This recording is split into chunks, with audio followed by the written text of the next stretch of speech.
నమస్తే, welcome to I news. ప్రపంచ చమురు రవాణాకు అత్యంత కీలకమైన హర్ముజ్ జలసంధిలో ఉద్రిక్తతలు సడలాయి. ఇజ్రాయెల్, లెబనాన్ మధ్య కుదిరిన కాల్పుల విరమణ ఒప్పందానికి అనుగుణంగా వాణిజ్య నౌకల రాకపోకల కోసం ఈ జలసంధిని పూర్తిగా తెరుస్తున్నట్లు ఇరాన్ విదేశాంగ మంత్రి అబ్బాస్ అరక్చీ ప్రకటించారు. ఈ పరిణామం ప్రపంచ దేశాలకు ఎటువంటి ఊరటనిస్తుంది? ఆ వివరాలు ఇప్పుడు స్పెషల్ స్టోరీలో చూద్దాం. గల్ఫ్ రీజియన్ లో గత కొన్ని వారాలుగా నెలకొన్న అనిశ్చితికి ఒక ముగింపు దొరికినట్లు కనిపిస్తోంది. హర్ముజ్ జలసంధిని పూర్తిగా తెరుస్తున్నట్లు ఇరాన్ చేసిన ప్రకటన ఇప్పుడు అంతర్జాతీయ మార్కెట్లలో కొత్త ఉత్సాహాన్ని నింపుతోంది.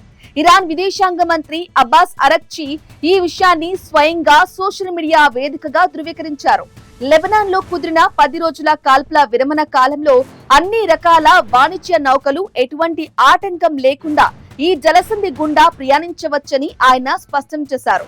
అయితే ఇరాన్ మారిటైమ్ సంస్థ సూచించిన నిర్దేశిత మార్గాల్లోనే ఈ నౌకలు వెళ్లాల్సి ఉంటుందని ఒక చిన్న కండిషన్ కూడా పెట్టారు.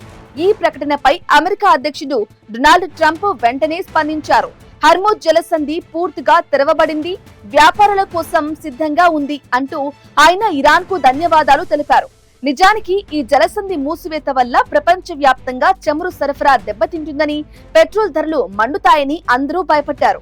కానీ తాజా పరిణామంతో ఆయిల్ ధరలు ఒక్కసారిగా తగ్గుముఖం పట్టాయి. గల్ఫ్ దేశాల మధ్య శాంతి స్థాపన దిశగా ఇది ఒక కీలక అడుగు అని విశ్లేషకులు భావిస్తున్నారు.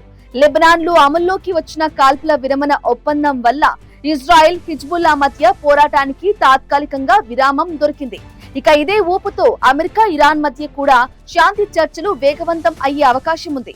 మరోవైపు ఇరాన్ రాజధాని టెహ్రాన్ నుంచి వాణిజ్య నౌకలకు గ్రీన్ సిగ్నల్ రావడంతో ఇప్పటికే మధ్యధరా సముద్రంలో నిలిచిపోయిన ఆయిల్ ట్యాంకర్లు మళ్లీ కదలటం ప్రారంభించాయి. అయితే అమెరికా విధిస్తున్న దిగ్బంధనం మాత్రం ఇంకా పూర్తిగా తొలగిపోలేదని, శాంతి ఒప్పందం కుదిరే వరకు అమెరికా తన పట్టును సడలించబోదని ట్రంప్ సంకేతాలు ఇచ్చారు.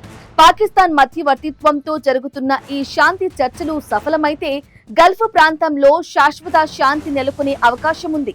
ఏదేమైనా ప్రపంచ వాణిజ్యానికి ప్రాణవాయువు లాంటి హర్ముజ్ జలసంధి మళ్లీ తెరచుకోవటం గ్లోబల్ ఎకానమీకి ఒక పెద్ద బూస్ట్ అని చెప్పవచ్చు.